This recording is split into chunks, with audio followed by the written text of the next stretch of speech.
What is going on, everybody? I am back today because recently I did a video talking about some of my favorite found footage movies, and I just did a video on Gags the Clown, which was one of the comments left in that section that I checked out. And this was one that was mentioned a few times that has actually been on my watch list for quite a while. This movie typically receives a ton of praise. I know there's a lot of people out there that really like it, which made me want to go check it out right away. And the film I'm going to be discussing with you today is Noroi the Curse. Noroi the Curse is directed by Kōji Shiraishi. A documentary filmmaker explores seemingly unrelated paranormal incidents connected by the legend of an ancient demon called the Kagutaba. So I was super excited to watch this movie. Like I said, there is a ton of praise for this thing. I feel like I've just read so many amazing reviews for it, and it's been on my watch list for quite some time, which made me want to jump in and watch this immediately. And unfortunately, I was not a fan of this whatsoever. I am kind of surprised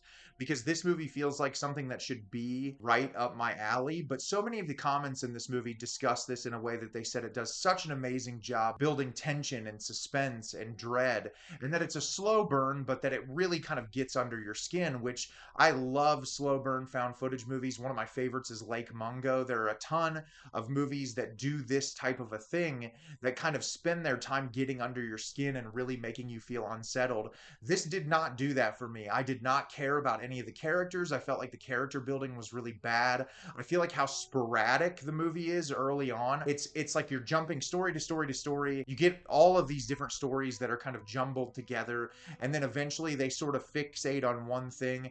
But even when they're investigating things that are more unsettling or uncomfortable, I just didn't feel any of that dread or suspense or tension that they were going for. And this thing's almost 2 hours long.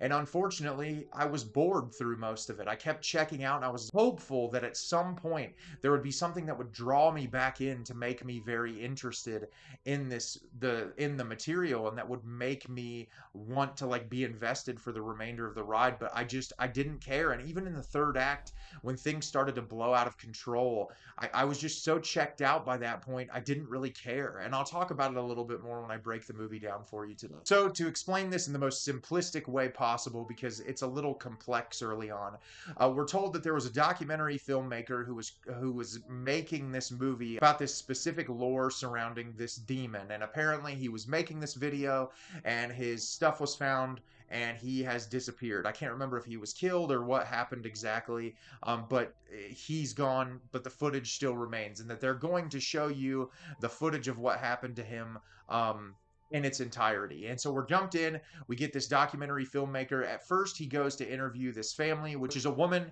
who's living at home with her young child, who says next door she's hearing these weird sounds from the neighbor who is a mother with her young son. She said she's hearing these babies make these incredibly loud noises. And the director goes, visits them next door.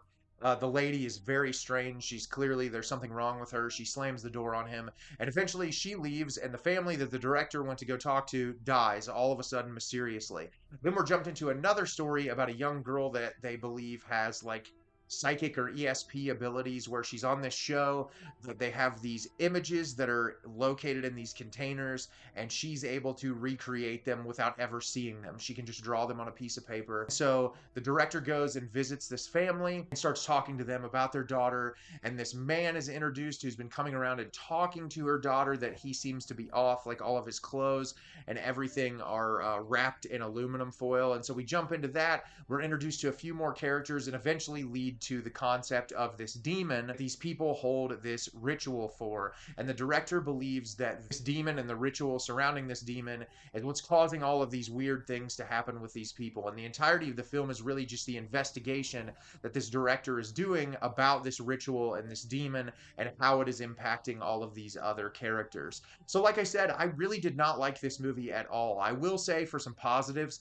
all the performances in this movie are very good. They're incredibly believable. I felt like all the actors did a really nice job portraying these characters in a way that feels realistic. I think if you're going to be invested in this movie, you need it to feel realistic, and that's one of the things that I can really appreciate about it. I also like some of the strange, weird imagery that's incorporated. A lot of the visuals in this and the way certain things are depicted are not like normal found footage movies, which I can always respect when a director sort of takes a medium and a concept that people are familiar with and does something entirely different different with it. And you can tell through a lot of the visuals and the way certain things were presented that this director was very meticulous and detail oriented when it came to certain imagery and things that they wanted the audience to take away from this movie. And that's the best thing that I can say about it. The issue that I have with this thing, it is a miserable slog to watch. And I think the biggest part of that problem is you're introduced to this really fascinating concept early on in the movie, or this really interesting story,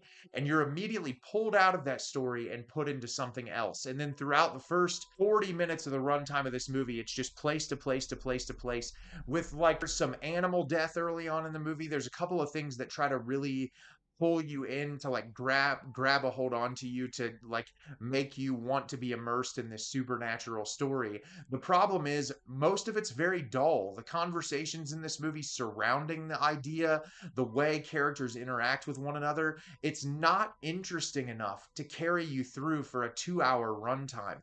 Also, like, the sense of tension and dread and suspense, outside of just some weird, uncomfortable things happening here and there, it just doesn't linger long enough. If you're gonna do a really slow burn project that the horror resonates through, you have to let it remain through the entire runtime. It's not found footage, but a movie a lot of people complain about is Skinamarink, and I felt like that movie did such an incredible job at establishing dread while also having like the comfort of a home environment. And it was like every single moment you as an audience member had no idea what was going to happen. And I think, you know, being able to establish mood and tone really early on is the most important part of filmmaking. And I just felt like this ultimately knew what it wanted to be, but it did not know how to achieve it because it's just so scatterbrained and sporadic. There are way too many characters in this movie to the point where after a while I was like, okay, this person is this. They reference that guy who's like all in aluminum foil, and then they bring in this other creepy guy that's living in an apartment building, and they like throw all of these characters at you that after a while you're just like, okay, where was I at in the story piecing this together? And then once the entire thing about the ritual and the demon comes into play, it's interesting, but you're so much like, okay, they could have done this way earlier in the movie and established more surrounding it to create a really immersive and suspenseful environment, but they spend way too much time doing absolutely nothing. And that's the problem that I have. There were a couple of moments where I paused this and rewound it for 5 or 6 minutes, and I was just like, am I missing something here? Like, what is the thing that people are so incredibly attached to? I kept thinking about, there's a found footage movie that was released, it's probably been about 3 or 4 years now on Shudder, called The Medium, and it was about this small community in the middle of nowhere that they all worshipped this deity and had this ritual surrounding this deity, and people began to become possessed, and it was really fascinating, and it was this dive into the occult. And I kept thinking about that movie for some reason while I was watching this, and all I could think about was that movie did such an incredible job establishing mood and tone. It had a great environment, and the characters were interesting.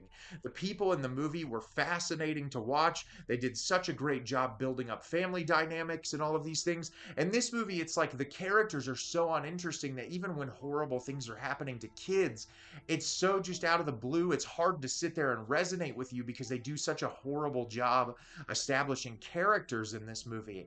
And I don't know, like, a lot of people have pulled something out of this. I just found it to be a very miserable 2-hour runtime. I didn't get anything out of this. I just immediately started forgetting bits and pieces of it, and I just don't see this being a movie that I'm going to want to revisit in the future. So have you seen Noroi, The Curse? Did you love it? Did you hate it? Leave me a comment down below. Let me know what you thought. I am not a fan of this movie whatsoever. I know a lot of people out there really like it.